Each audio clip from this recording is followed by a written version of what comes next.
এখন আমরা আমাদের এই 0 সাইজের ব্রয়লার মুরগির বাচ্চা বোল্ডারে ছেড়ে দিয়েছি। আপনারা দেখতে পাচ্ছেন কীরকম ছুটতেছে এবং পানি খাচ্ছে। অনেকে প্রশ্ন করে থাকেন যে ভাই আমরা বোলিংয়ের সময় কি করব।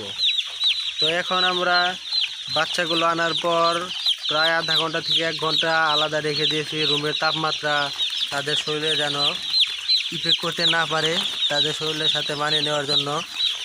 আর আমরা এই পাত্রে যে পানি দিয়েছি সেটি হচ্ছে চিনির পানি। আপনারা চিনির পানি পরিবর্তে গ্লুকোজও দিতে পারেন অথবা লাইসোবিটও দিতে পারেন।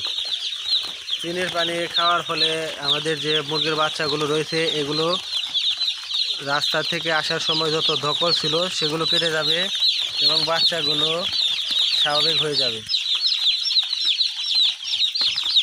বাচ্চাগুলো কীরকম হয়েছে আপনারা কমেন্টের মাধ্যমে আমাদেরকে জানাবেন। ধন্যবাদ সবাইকে।